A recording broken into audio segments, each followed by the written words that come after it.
बिस्मिल्लाहिर्रहमानिर्रहीम। स्टार्ट करते हैं जल्दी जल्दी कैटसन के चैप्टर 30 को। सबसे पहले डिप्रेशन की डेफिनेशन बताई हुई है कि अगर किसी का डिप्रेस्ड मूड रहता है without any obvious medical reason या सिचुएशनल कॉज, तो उसको हम मेजर डिप्रेसिव डिसऑर्डर कह रहे होते हैं। ट्रीट करने के लिए अमूमन जो ड्रग्स होते हैं वो नॉरेपिनेफ्रिन और सेरोटोनिन के इफेक्ट्स को बढ़ाते हैं। सही।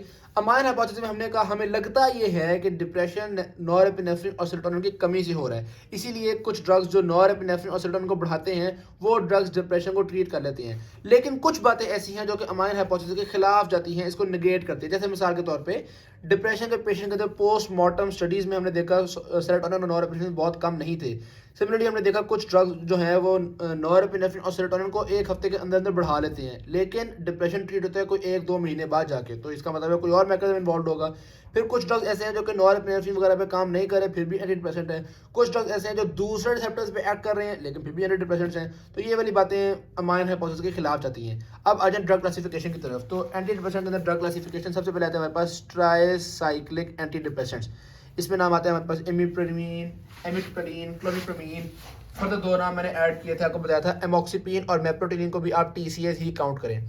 फिर आते हैं हमारे पास SSRI जिसको सिलेक्टिव सेरोटोनिन रीअपटेक इनहिबिटर्स भी कहते हैं। इनके कुछ ड्रग्स के नाम को याद करने के लिए निमोनिक बनाया था कि सिटी की सड़कों पे नंगे पैर चलोगे तो फ्लू तो हो ही जाएगा, तो सिटी से याद हो जाएगा सिटेलोप्रेम, सड़कों पे सर्ट्रालीन, नंगे पैर पेरोक्सिटीन, चलोगे तो फ्लू तो हो ही जाएगा फ्लूऑक्सिटीन। ठीक है, सबसे इंपॉर्टेंट इसके अंदर फ्लूऑक्सिटीन होता है। तो ये होते हैं SSRI selective serotonin reuptake inhibitors. फिर आते हैं SNRI, ये सेरोटोनिन नॉरेपिनेफ्रिन रीअपटेक इनहिबिटर होते हैं। तो भाईजान सियाने कहते हैं कि दुल्हा को वनीला फ्लेवर का होना चाहिए, इसीलिए दुल्हा जो होता है वो वनीला फ्लेवर की मतलब ऑफ वाइट सी शलवारी पहनता है। तो सियाने से आपको SNRI याद हो जाएगा। SNRI कहते हैं दुल्हा डुलॉक्सिटीन, वनीला फ्लेवर वेनिला वैक्सीन। ठीक है, तो ये 2 ड्रग्स इंपॉर्टेंट है हमारे पास SNRA के अंदर। तो ये 3 ड्रग ग्रुप्स हो गए। फिर आते हैं हमारे पास 5-HT रिसेप्टर एंटागोनिस्ट। ठीक है, तो 5-HT एंटागोनिस्ट ड्रग ग्रुप है, इसके अंदर नाम है निफेजोडोन और ट्रेजोडोन, यानी जोडोन पे एंड हो रहे होते हैं इनके ड्रग्स। और फिर आते हैं हमारे पास माओ इनहिबिटर्स। इसमें हम फर्दर देखेंगे माओ ए और माओ बी इनहिबिटर्स भी होते हैं। और फिर कुछ और ड्रग्स हैं जो कि अदर्स आप कह सकते हो, उसमें नाम आता है बुप्रोपायोन और मिर्टाजापिन। सही होगी बात। तो ये तो हमने ड्रग क्लासिफिकेशन कर ली। फार्माकोकाइनेटिक्स देखी जाए, सबसे पहले TCA की देखी जाए तो ये बड़े चिपकू किस्म के होते हैं, बॉडी के अंदर ओरली जाते हैं, इनकी डिस्ट्रीब्यूशन बहुत अच्छी होती है और इनको निकालना मतलब आसानी से एलिमिनेट नहीं होते। काफ़ी इसकी हाफ लाइफ भी आप देख रहे हैं 8 से 36 घंटे होती है। वंस डिलीट हो जाएंगी काफ़ी होती है और इसको डायलिसिस के थ्रू निकालना भी बड़ा मुश्किल है। तो अगर किसी बंदे ने ओवरडोज ले ली है तो आप डायलिसिस भी करेंगे तो कोई फ़ायदा नहीं होगा। सही होगी बात। इनमें से 2 ड्रग ऐसे हैं जो कि एक्टिव मेटाबोलाइट्स बनाते हैं। कौन कौन से ड्रग्स हैं? एमिट्रिप्टालीन और इमिप्रामीन, इन दोनों के एक्टिव मेटाबोलाइट्स हैं जिसकी वजह से इनका इफेक्ट काफ़ी देर तक रहता है, इसीलिए वास्ट डेली डोजिंग दे सकते हैं। फिर आते हैं SSRI की तरफ। SSRI भी हम ओरली देते हैं, हेपेटिक मेटाबॉलिज्म होता है इनका। इसके अंदर एक ड्रग है जिसका मेरे ख्याल है फ्लूऑक्सिटीन जो है वो भी एक्टिव मेटाबोलाइट्स बनाता है, जिसकी वजह से उसकी काफ़ी देर तक तो ऑलमोस्ट 50 आवर्स तक उसका इफेक्ट रहता है। सही होगी बात। तो बाकी सबके लॉन्ग एक्टिव मेटाबोलाइट्स नहीं है लेकिन फ्लूऑक्सिटीन के हैं। TCA के अंदर 2 ड्रग्स के थे, कौन कौन से? एमिट्रिप्टालीन और एमिप्रामीन। और SSRI के अंदर किसके हैं? फ्लूऑक्सिटीन के। तो ये आपको पता होना चाहिए कि इनके लॉन्ग एक्टिंग इफेक्ट्स हैं। हेट्रोसाइक्लिक्स जो होते हैं वो उसके बारे में कोई खास बात नहीं लिखी हुई, इसको आप गोली मारें, बस ये बताया हुआ है सिमिलर टू TCAs हैं। बहरहाल आगे आ जाओ मोनोमाइन ऑक्सीडेज इनहिबिटर्स के बारे में। ये स्ट्रक्चरली सिमिलर टू एम्फेटामीन्स हैं, ये भी ओरली खा रहे होते हैं हम। और बस ठीक है, ये भी कोई खास इंपॉर्टेंट बातें नहीं है। हाँ, यहाँ पर उन्होंने ये बताया हुआ है कि आपके पास ना 2 तरह के मोनोमाइन ऑक्सीडेज होते हैं, एक होता है मोनोअमाइन ऑक्सीडेज A और एक होता है मोनोअमाइन ऑक्सीडेज B। तो कुछ जो ड्रग्स होते हैं ना मोनोमाइन ऑक्सीडेज इनहिबिटर्स, वो होते हैं जनरल यानी कि नॉन सिलेक्टिव, वो माओ A माओ B दोनों को ही इनहिबिट कर छोड़ते हैं। लेकिन कुछ स्पेसिफिक भी होते हैं, कुछ खास तौर पे माओ B इनहिबिटर्स होते हैं जैसा कि स्लेजिलीन। ठीक है, तो ये दोनों माओ की टाइप्स हैं आपके पास, माओ की नहीं MAO यानी कि। ठीक है, समझ तो आप गए होंगे। तो स्लेजिलीन जो अच्छा जी माओ बी जो है ना, ये खासतौर पे इन्वॉल्व होता है डोपामीन के अंदर। तो हम माओ बी इनहिबिटर्स खासतौर पे पार्किंसनिज्म के पेशेंट वगैरह को दे रहे होते हैं, तो स्लेजिलीन पार्किंसनिज्म को ट्रीट करने में भी हेल्प करता है। और माओ ए जो होता है ये मेटाबोलाइज कर रहा होता है आपके यही जो बेसिकली अमाइंस है ना, नॉरेपिनेफ्रिन, सेरोटोनिन और एक और है टायरामीन। इस टायरामीन की इंपॉर्टेंस मैं आपको बताऊंगा जब हम टॉक्सिसिटी पढ़ रहे होंगे। सही की बात। तो ये माओ बी इनहिबिटर हो गए। फिर आते हैं अदर ड्रग्स, उसमें आपको बता रहे हैं केटामीन, ऑल्दो एक डिसोसिएटिव एनेस्थीसिया कॉज के ड्रग है, लेकिन इसकी बहुत कम डोज देनी पड़ती है, यानी कि इसका एंटी डिप्रेशन एक्शन भी होता है और सिर्फ वंस अ वीक डोज देनी पड़ती है। सही की बात, इसके इफेक्ट्स पूरे हफ्ते तक चलती हैं। और फिर इसी तरह का एक सिमिलर ड्रग है एस्केटामीन, जो कि ट्रीटमेंट रेजिस्टेंट डिप्रेशन के अंदर देना पसंद करते हैं हम। फिर एक और ड्रग बताया हुआ है ब्रेक्सानोलोन, और उसका भी बताया हुआ है कि उसका पोस्ट पार्टम डिप्रेशन में यूज़ करते हैं। मैकेनिज्म ऑफ एक्शन उसका गाबा ए से मुतल्लिक है। लेकिन ये जो दोनों ड्रग्स हैं, एस्केटामीन हो गया या ब्रेक्सानोलोन हो गया, ये काफ़ी हाई रिस्क, मतलब इनका रिस्क काफ़ी ज़्यादा होता है, तो ऐसी आम तौर पे नहीं देते हम उसको। तो उन्होंने बताया हुआ है risk evaluation and mitigation strategy, यानी कि रेम्स के मुताबिक सिर्फ चंद चंद पेशेंट्स में दिया जाता है। नेक्स्ट आते हैं हमारे पास मैकेनिज्म ऑफ एंटी डिप्रेशन की। तो हमें पता ही है अक्सर एंटी डिप्रेशन का मैकेनिज्म किसी ना किसी तरीके से नॉरएपिनेफ्रिन और सेरोटोनिन को बढ़ाना ही होगा। अलबत्ता एक आधे ऑपोजिट भी हैं, जैसा कि सेरोटोनिन रिसेप्टर एंटागोनिस्ट भी थे, लेकिन ज़्यादातर का काम इनको बढ़ाना ही होता है। जैसा कि TCAs हैं, ये क्या करते हैं, रीअपटेक ऑफ सेरोटोनिन और नॉरएपिनेफ्रिन को कम करते हैं। रीअपटेक कम होने का मतलब है सिनैप्स के अंदर सेरोटोनिन और नॉरएपिनेफ्रिन ज़्यादा हो जाएंगे। वेरी सिमिलरली सिलेक्टिव सेरोटोनिन सिर्फ सेरोटोनिन की रीअपटेक को इनहिबिट करते हैं। सेरोटोनिन नॉरएपिनेफ्रिन ये भी सेरोटोनिन और नॉरएपिनेफ्रिन की रीअपटेक को इनहिबिट करते हैं, जैसा कि TCAs थे, लेकिन इनके साइड इफेक्ट्स TCAs जितने ज़्यादा नहीं होते। सही है। फिर ये रिसेप्टर एंटागोनिस्ट हैं। अब पता नहीं, हालांकि हैं तो सेरोटोनिन रिसेप्टर एंटागोनिस्ट, उसके बावजूद भी एंटी डिप्रेशन कॉज कर रहे हैं। अल्लाह जाने कैसे कर रहे हैं, हमें नहीं पता। वैसे कुछ जगहों पर ये लिखा हुआ है कि ये कुछ ना कुछ हद तक रीअपटेक को इनहिबिट कर रहे होते हैं, इसलिए ये कॉज कर रहे हैं। ठीक है। बेटाजोपिन का मैकेनिज्म बड़ा इंटरेस्टिंग है। ये अल्फा 2 एड्रेनल रिसेप्टर पे एक्ट कर रहा होता है। बुप्रोपियोन का मैकेनिज्म हमें पता नहीं है, वैसे कुछ बुक्स में लिखा हुआ है कि ये भी नॉरएपिनेफ्रिन और डोपामिन रिसेप्टर्स पे एक्ट कर रहे होते हैं। माओ इनहिबिटर्स तो आपको पता ही है। अब हम इस डायग्राम से थोड़ा सा माओ इनहिबिटर्स को देखते हैं, बाकी चीज़ें पता चल जाएंगी। तो बेसिकली नॉरएपिनेफ्रिन सेरोटोनिन जब वापस चले जाते हैं प्री सिनैप्टिक टर्मिनल के अंदर, तो वहाँ पे आपके पास माओ होता है जिन्होंने इसको मेटाबोलाइज करना होता है। तो अगर माओ नॉरएपिनेफ्रिन और सेरोटोनिन को मेटाबोलाइज नहीं करेगा तो क्या होगा, नॉरएपिनेफ्रिन और सेरोटोनिन यहाँ पे जमा होना शुरू हो जाएंगे। जमा होंगे तो क्या होगा, नॉरएपिनेफ्रिन और सेरोटोनिन यहाँ से मजीद रीअब्जॉर्ब नहीं होंगे। तो रीअब्जॉर्ब नहीं होंगे तो यहाँ सैनैप्स में ज़्यादा नॉरएपिनेफ्रिन और सेरोटोनिन रह जाएगा, जिसकी वजह से डिप्रेशन ट्रीट होना शुरू हो जाएगा। क्योंकि जब नॉरएपिनेफ्रिन और सेरोटोनिन ज़्यादा होता है तो डिप्रेशन ट्रीट हो जाता है। सही हो गई बात। सेलेक्ट SSRI और SNRI तो सिंपल सी बात है, रीअपटेक को रोकते हैं, जिसकी वजह से डिप्रेशन ट्रीट हो जाता है। अच्छा, ये जो है ना मिर्टाज़ेपिन, ये क्या करता है, अल्फा 2 रिसेप्टर पे एक्ट करता है। बजाय अल्फा 2 रिसेप्टर पता है क्या करता है, जब यहाँ पे नॉरएपिनेफ्रिन आती है ना, तो वो अल्फा 2 रिसेप्टर पे आती है, और अल्फा 2 रिसेप्टर कहता है ओए काफ़ी नॉरएपिनेफ्रिन निकल गई है, मजीद नॉरएपिनेफ्रिन रिलीज़ ना करो। तो ये मजीद नॉरएपिनेफ्रिन की रिलीज़ को रोकता है। तो हम मिर्टाज़ेपिन की मदद से अल्फा 2 से कहते हैं तुम अपना काम थोड़ी देर के लिए छोड़ दो, तो ये नॉरएपिनेफ्रिन के मजीद रिलीज़ को नहीं रोक पाएगा। नॉरएपिनेफ्रिन ज़्यादा हो जाएगी, डिप्रेशन ट्रीट हो जाएगा। सीधी बात। तो ये हमने सबके मैकेनिज्म ऑफ एक्शंस देख लिए। फार्माकोलॉजिकल इफेक्ट्स आपके पास सिंपली कह लो टॉक्सिसिटी, एंटी डिप्रेशंस की टॉक्सिसिटी समझाने के लिए हैं। तो आगे हम जब टॉक्सिसिटीज देखेंगे तो हम देखेंगे उसके अंदर इन्हीं फार्माकोलॉजिकल इफेक्ट का काफ़ी हद तक रोल है। भाई एंटी डिप्रेशंस के थ्रू आपने नॉरएपिनेफ्रिन को बढ़ाया है, तो नॉरएपिनेफ्रिन सिर्फ ब्रेन के अंदर नहीं है, बाकी बॉडी के अंदर सिम्पैथेटिक नर्वस सिस्टम के अंदर भी इन्वॉल्व होती है। तो जाहिर सी बात है आपके पास सिम्पैथेटिक मिमेटिक इफेक्ट्स भी आएंगे। इसी तरह से कुछ ड्रग्स मतलब सेडेशन वाले इफेक्ट्स हैं, कुछ ड्रग्स सुलाते हैं, कुछ ड्रग्स नींद ख़राब करते हैं। तो ये आपके पास मुख्तलिफ ड्रग्स होते हैं। एट्रोपिन लाइक इफेक्ट्स होते हैं अक्सर ड्रग्स के, वो भी हम देख लेंगे। फिर कार्डियोवैस्कुलर टॉक्सिसिटी कॉज कर रहे होते हैं, क्योंकि अल्फा सिम्पैथेटिक नर्वस सिस्टम पे एक्ट करना है। तो सिम्पैथेटिक नर्वस सिस्टम के मुख्तलिफ रिसेप्टर्स होते हैं, अल्फा रिसेप्टर भी होते हैं, बीटा रिसेप्टर भी होते हैं। तो कुछ रिसेप्टर्स हार्ट के अंदर भी होते हैं, तो कार्डियोटॉक्सिसिटी वगैरह भी कॉज हो रही होगी। और सीजर्स भी कॉज कर रहे होते हैं आपके पास मुख्तलिफ ड्रग, जैसा कि TCAs और माओ इनहिबिटर्स। क्लिनिकल यूजेस की बात की जाए तो वो बता ये रहे हैं कि भाईजान डिप्रेशन को ट्रीट करने के लिए TCAs जो होते हैं वो सबसे इफेक्टिव हैं।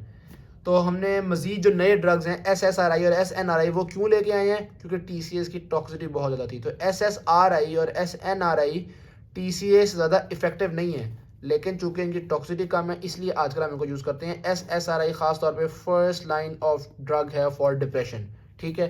TCA यूज़ करते हैं हम, कोई ऐसा डिप्रेशन हो जो कि इन दोनों से ना ट्रीट हो रहा हो तो TCA यूज़ करते हैं, यानी कि ट्रीटमेंट रेजिस्टेंट डिप्रेशन के अंदर TCAs को इस्तेमाल किया जाता है। अच्छा जी, और क्या बातें हैं जी, हाँ तो बस यही बात TCA के बारे में हो गई। माओ इनहिबिटर्स भी हम लोग यूज़ करते हैं, ख़ास तौर पे अगर किसी के अंदर पार्किंसनिज्म भी है या कोई दूसरे मसले भी आ रहे हैं तो फिर हम माओ इनहिबिटर्स यूज़ करते हैं as a treatment for depression also. Other clinical effects यानी डिप्रेशन को ट्रीट करने के अलावा इन ड्रग्स से और कौन कौन से फ़ायदेमंद चीज़ें होती हैं, तो वो काफ़ी सारी चीज़ें लिखी हुई हैं। उसके लिए हमने निमोनिक बनाए हुए थे, जैसा कि TCAs के लिए निमोनिक था हमारे पास, अल्लाह आपका भला करे, ये बाप में बाप होता है। ठीक है, बाप के अंदर बाप होता है। बाइपोलर डिसऑर्डर, ADHD यानी कि attention deficit hyper activity disorder, panic attacks, migraine, bed wetting जिसको एनोरेसिस भी कहते हैं, एक्यूट पेन अटैक और फोबियाज, इन सारी चीज़ों को ट्रीट करने के लिए TCS होते हैं, जिसमें से इंपॉर्टेंट आपके पास कौन कौन सी बातें थी। माइग्रेन काफ़ी इंपॉर्टेंट है और बाइपोलर डिसऑर्डर काफ़ी इंपॉर्टेंट है, और ये ADHD भी इंपॉर्टेंट है। बाइपोलर इतना इंपॉर्टेंट नहीं क्योंकि बाइपोलर के लिए फर्स्ट लाइन ड्रग लिथियम होती है, ठीक है। लेकिन अगर आपको ये सारे याद नहीं भी होते तो कम अज़ कम ये याद रख लो कि ADHD और माइग्रेन को ट्रीट करने के लिए भी TCS यूज होते हैं, खासतौर पे माइग्रेन के प्रोफाइलैक्सिस में यूज होते हैं TCS, ठीक है। वैसे माइग्रेन का ट्रीटमेंट ट्रिप्टैन्स होते हैं, ये इस चैप्टर में नहीं वैसे बता रहा हूँ, ट्रिप्टैन्स होते हैं, लेकिन प्रोफाइलैक्सिस में हम TCS को भी यूज़ करते हैं। सही हो गया। SNRI के मजीद बातें की जाएँ तो ये आपके पास न्यूरोपैथिक पेन, फिब्रोमियल्जिया, न्यूरोपैथिक पेन है ना, जैसे कि डायबिटिक न्यूरोपैथी हो गई या किसी को हर्पीज ज़ोस्टर शिंगल्स वाली पेन हो गई, तो ऐसी शदीद पेन के अंदर SNRI काफ़ी फायदेमंद चीज़ है। SSRI के डिप्रेशन के अलावा कौन कौन से फायदे होते हैं, तो उसके लिए हमने निमोनिक बनाया था, और वो निमोनिक था ये, पापा की बेचारी परेशान आत्मा पर ऑलिव ऑयल फेंको, पापा की बेचारी परेशान आत्मा पर ऑलिव ऑयल फेंको। तो ये निमोनिक आपको आज पापा से पैनिक अटैक्स, परेशान से फोबियाज, आत्मा से एंजाइटी डिसऑर्डर, और ऑलिव ऑयल से ऑब्सेसिव कंपल्सिव डिसऑर्डर, फिर इसी तरह से फेंको से प्री मेंस्ट्रुअल डिस्फोरिया, और बुलीमिया बेचारी रूह का था तो बुलीमिया नर्वोसा, इन सारी चीज़ों के ट्रीटमेंट में भी इस्तेमाल होता है SSRIs। इनमें से इंपॉर्टेंट कौन से हैं, इसमें से बुलीमिया नर्वोसा इंपॉर्टेंट है, और पोस्ट ट्रॉमेटिक स्ट्रेस डिसऑर्डर थोड़ा इंपॉर्टेंट है, generalised anxiety disorder, OCD important है, ऑब्सेसिव कंपल्सिव डिसऑर्डर, ठीक है। तो ये थोड़ी सी इंपॉर्टेंट बातें थी, ऑब्सेसिव कंपल्सिव डिसऑर्डर, बुलीमिया और पोस्ट ट्रॉमेटिक स्ट्रेस डिसऑर्डर, ये तीनों सबसे इंपॉर्टेंट हैं SSRI के अदर देन डिप्रेशन इफेक्ट्स की बात की जाए तो। सही होगी बात। अब आते हैं हम टॉक्सिटीज की तरफ। वैसे मैंने आपको बात बताई थी कि अगर आपने ओवरऑल जनरली टॉक्सिटी याद करनी है एंटी डिप्रेशेंट्स की, तो वो आप डिप्रेस का निमोनिक याद कर सकते हैं। डिप्रेस का निमोनिक, तो आपके पास D stands for dizziness, E stands for emotional disturbances, P stands for physical changes such as seizures and weight gain, R stands for reproductive problem यानी कि sexual dysfunction, E stands for effects on heart, S stands for serotonin syndrome, S stands for stomach changes, और S stands for sleep disturbances। तो ये depress का mnemonic आप याद रख लो, तो ये तकरीबन सारे ही एंटी डिप्रेशेंट्स के अंदर फिट हो जाता है। इन पर्टिकुलर TCS की बात की जाए तो ये वाले तकरीबन सारे ही फार्माकोलॉजिकल इफेक्ट्स थे वो यहाँ पे मसला कर रहे हैं, जैसे कि सेडेशन, सिम्पैथोमिमेटिक इफेक्ट्स होगा, जैसे कि कार्डियोटॉक्सिटी, ब्ला ब्ला ब्ला, और orthostatic hypotension, ECG changes cause करते हैं, जिसमें QRS वाइडनिंग आती है, जिसको ट्रीट करने के लिए सोडियम बाइकार्बोनेट का इस्तेमाल किया जा सकता है। सही होगी बात। उसके अलावा ये वेट गेन भी कॉज करते हैं TCS। अगर किसी ने TCS की ओवरडोज ले ली है, बहुत खतरनाक है भाईजान, जानलेवा हो सकती है, बुरी हालत में बंदा आएगा। क्या हालत होगी, जिस तरह बंदा मरने वाला हुआ पड़ा होता है ना, बेजार सा है, एजिटेशन, डिलीरियम और रेस्पिरेटरी डिप्रेशन हो रहा है, सर्कुलेटरी कोलैप्स हो रहा है, लोग कहेंगे डॉक्टर साहब इसका दिल रुक रहा है, बचा रहे हैं किसी तरीके से, इदमियाज हो रहे हैं, उसको बहुत गर्म हो रहा है, हाइपर पायरेक्सिया। तो ये सारे बुरे हालात हुए हुए हैं, जिनको याद करने के लिए आप 3 C's भी याद कर सकते हैं ओवरडोज याद करने के लिए। 3 C stand for comma, convergence और कार्डियोटॉक्सिटी। तो हमने देखा TCA के ये सारे जनरलाइज से इफेक्ट्स पड़े। उसके अलावा बता रहे हैं कि अगर कोई और डिप्रेशन वाला ड्रग खा रहे हैं तो ये उसके इफेक्ट को बहुत बढ़ा देता है। डिप्रेशन वाला ड्रग जैसा कि एथेनॉल, बेंजोडाइजेपिन, बार्बिटूरेट, तो उनके डिप्रेसिव इफेक्ट को काफ़ी बढ़ाते हैं TCS। सही के बाद SSRI के साइड इफेक्ट्स की बात की जाए, सबसे इंपॉर्टेंट साइड इफेक्ट है सेरोटोनिन सिंड्रोम। सेरोटोनिन सिंड्रोम में होता क्या है, मसल्स मतलब बहुत चीज़ें हाइपर हो जाती हैं, मसल्स की रिजिडिटी हो जाती है, CNS की स्टिमुलेटिंग इफेक्ट्स हो जाती हैं, टेम्परेचर बहुत बढ़ जाता है, कार्डियोवैस्कुलर इंस्टेबिलिटी हो जाती है, दिल, दिमाग, मसल, हर चीज़ बढ़ गई है। ठीक है, कौन से ड्रग्स कॉज करते हैं भाईजान? हमने जो ड्रग ग्रुप पढ़े थे ना, उनमें बुप्रोपियन और मिर्टाज़ापिन, इन दो के अलावा सारे ही आपके पास सेरोटोनिन सिंड्रोम कॉज कर सकते हैं।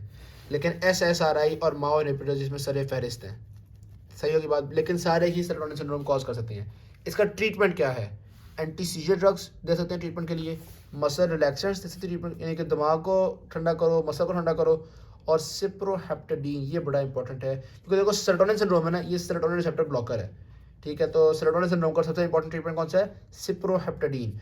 तो भाईजान SSRI का सबसे इंपॉर्टेंट साइड इफेक्ट है सेरोटोनिन सिंड्रोम। उसके अलावा साइड इफेक्ट को देखा जाए तो nausea, headache, sexual dysfunction, extra pyramidal side effects, और इंपॉर्टेंट बात यह है कि SSRI अगर किसी ने अचानक छोड़ दी तो उसके विड्रॉल सिम्टम्स काफ़ी तगड़े किस्म के आते हैं। सही होगी बात। अच्छा, कार्डियक इफेक्ट्स भी होते हैं, क्यूटी प्रोलॉन्गेशन, खासतौर पर सिटाइलोप्रैम कॉज कर रहा होता है इसके कार्डियक इफेक्ट्स। उसके अलावा SSRI जो होते हैं वो हेपेटिक एंजाइम्स को इनहिबिट करते हैं, जिसकी वजह से दूसरे ड्रग्स का मेटाबॉलिज्म इफेक्ट हो जाता है। डन। अच्छा जी, और ड्रग की तरफ आ जाओ, जो मिर्जा साहब ने पढ़े थे, ये वाला ड्रग जो था मिर्टाज़ापिन, ये भाईजान आपके पास वेट गेन कॉज करता है, ये सेडेशन वगैरह कॉज करता है।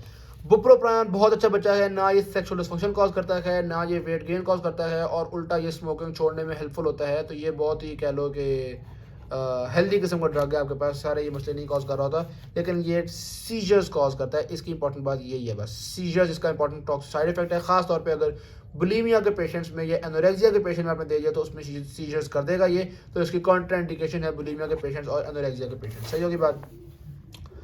तो हाई डोज ऑफ बुप्रोपियन आपने नहीं देनी। एमॉक्सिपिन जो कि हमने एक टीसीए ही गिना था, एमॉक्सिपिन डोपामीन का भी एंटागोनिस्ट है, इस वजह से पार्किंसनिज्म भी कॉज करता है, और चूंकि डोपामीन प्रोलैक्टिन का इनहिबिटर है, इस वजह से डोपामीन एंटागोनिस्ट होने की वजह से ये एमेनोरिया ग्लैक्टोरिया सिंड्रोम भी कॉज करेगा। बाकी उन्होंने कुछ बातें बताई हैं एसएनआरआई के बारे में, वो सारी सिमिलर टू एसएसआरआई हैं, तो आप जेहन में रख सकते हैं एसएनआरआई और एसएसआरआई आपस में भाई बहन होते हैं, इनकी टॉक्सिसिटी सिमिलर है, नाम सिमिलर है, मैकेनिज्म सिमिलर है, सारी बातें इनकी सिमिलर सी होती हैं। सही होगी बात। अलबत्ता एसएनआरआई जो होते हैं वो लिवर टॉक्सिसिटी कॉज कर सकते हैं। सही हो गया। मजीद उन्होंने बताया हुआ कि ये जो एसएनआरआई हैं ये लिवर एंजाइम्स को इनहिबिट करते हैं, वो तो एसएसआरआई भी कहते थे, बताया तो है, दोनों बहन भाई हैं, तो एक ही चीज़ बातें दोनों पे एप्लीकेबल होंगी।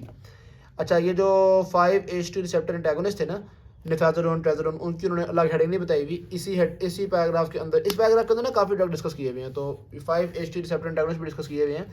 तो उसकी टॉक्सिसिटी बताई जाए तो वो भी सेक्सुअल डिस्फंक्शन कॉज करते हैं, वो भी सेरोटोनिन सिंड्रोम कॉज करते हैं, ये सारी बातें वो भी कॉज कर रहे हैं। आज जो आखिर में माओ इनहिबिटर टॉक्सिसिटी की तरफ, तो भाई माओ इनहिबिटर्स जो होते हैं वो हाइपरटेंसिव क्राइसिस कॉज कर देते हैं अगर कोई और सिंपैथेटिक मिमेटिक ड्रग खाया जा रहा है। खास तौर पे वो डाइट्स, जिन डाइट्स के अंदर टायरामीन होती है, जैसे कि वाइन हो गई, चीज़ हो गई, अगर टायरामीन के साथ माओ इनहिबिटर खाओगे तो टायरामीन टूटेगा नहीं, और बॉडी में टायरामीन ज़्यादा होने की वजह से भी हाइपरटेंसिव क्राइसिस हो जाता है। तो कोई और हाइपरटेंशन कॉज करने वाली चीज़ के साथ माओ इनहिबिटर हाइपरटेंसिव क्राइसिस कॉज करेगा, लेकिन अकेला होगा अगर माओ इनहिबिटर तो काफ़ी ज़्यादा टाइम में, यानी कि लॉन्ग टर्म में माओ इनहिबिटर्स हाइपोटेंशन भी कॉज करते हैं। तो बड़ा अजीब सा ड्रग है जो कि दूसरे ड्रग के साथ मिलकर हाइपरटेंशन कॉज करता है, लेकिन अकेला होगा तो लॉन्ग टर्म में हाइपोटेंशन कॉज करेगा। और फिर आखिरी बात वही इंपॉर्टेंट है कि सेरोटोनिन सिंड्रोम तो ये कॉज करता ही है, वो तो मैंने आपको बताया ना, सारे ही कॉज करते हैं एक्सेप्ट फॉर बुप्रोपियन और मिर्टाज़ापिन। अच्छा जी, मजीद एक और बात मैं आपको बता दूं इसके बारे में, अगर टायरामीन की टॉक्सिसिटी हो गई है, ट्रीट कैसे करोगे? फेंटोलामीन। Thank you. वीडियो अच्छी लगी शेयर कीजिएगा, चैनल को सब्सक्राइब कीजिएगा। अल्लाह हाफिज़।